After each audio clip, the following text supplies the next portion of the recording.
പരിശംവയ്പ് 1800 വർഷങ്ങൾക്ക് മുകളിലായി ചെങ്ങന്നൂർ മഹാദേവ ക്ഷേത്രത്തിൽ ശിവരാത്രി നടത്തുന്നത് ആലപ്പാട്ട് അരയ സമുദായക്കാരാണ്.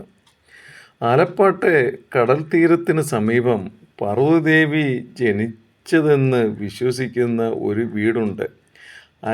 അരയപ്രമാണിയായിരുന്ന ത്രയംബകൻ മുത്തരശൻ്റെ വീടാണിത്.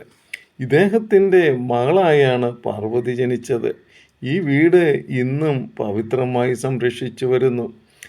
ചെറിയ അഴീക്കൽ, ആലപ്പാട്ട്, കുഴിത്തറ, പറയകടവ്, സ്രായിക്കാട്, അഴീക്കൽ തെക്ക്, അഴീക്കൽ വടക്ക് എന്നീ 7 അരയ യോഗങ്ങൾക്കാണ് പരിശം വയ്ക്കാനുള്ള അവകാശം. ശിവരാത്രി നാളിൽ കൊല്ലം ജില്ലയിലെ ആലപ്പാട്ട് നിന്നും എത്തുന്ന അരയ സമുദായത്തിൽപ്പെട്ടവർ ചെങ്ങന്നൂർ ദേവിയുടെ പിതൃസാനിയരായി മഹാദേവന് പരിശപ്പണം നൽകുന്ന ചടങ്ങ് അതിവിശേഷപ്പെട്ടതാണ്. ഇതിന് പിന്നിൽ ഒരു ഐതിഹ്യമുണ്ട്. പണ്ട് കാലത്ത് ക്ഷേത്രത്തിൽ ഉണ്ടായ അഗ്നിബാധയെ തുടർന്ന് ദേവീപ്രതിഷ്ഠ ഉരുകിപ്പോയി. പലരും പിന്നീട് ശ്രമിച്ചെങ്കിലും മുൻപത്തെ രൂപത്തിൽ വിഗ്രഹമുണ്ടാക്കാൻ സാധിച്ചില്ല.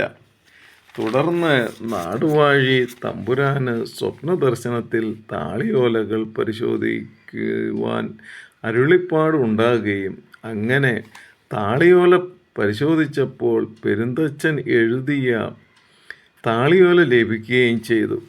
അതിൽ പെരുന്തച്ചൻ ഇങ്ങനെ കുറിച്ചിരുന്നു: ഒരിക്കൽ അഗ്നിബാധയാൽ ക്ഷേത്രം നശിക്കുകയും ദേവീപ്രതിഷ്ഠ ഉരുകിപ്പോവുകയും ചെയ്യും. ആയതിനാൽ ദേവിയുടെ മറ്റൊരു പഞ്ചലോഹ വിഗ്രഹം പമ്പാനദിയിലെ പാറക്കടവിന് സമീപമുള്ള കയത്തിൽ നിക്ഷേപിക്കുന്നുവെന്ന്. തുടർന്ന് നാട്ടുകാർ കയത്തിൽ മുങ്ങി നോക്കിയെങ്കിലും വിഗ്രഹം ലഭിച്ചില്ല. ആ സമയത്ത് മീൻ പിടിക്കാനെത്തിയ ആലപ്പാട്ട് അരയന്മാർ ഈ കയത്തിൽ മുങ്ങുകയും വിഗ്രഹം കണ്ടെടുക്കുകയും ചെയ്തു. ഈ വിഗ്രഹവുമായി അവർ ക്ഷേത്രത്തിലെത്തി.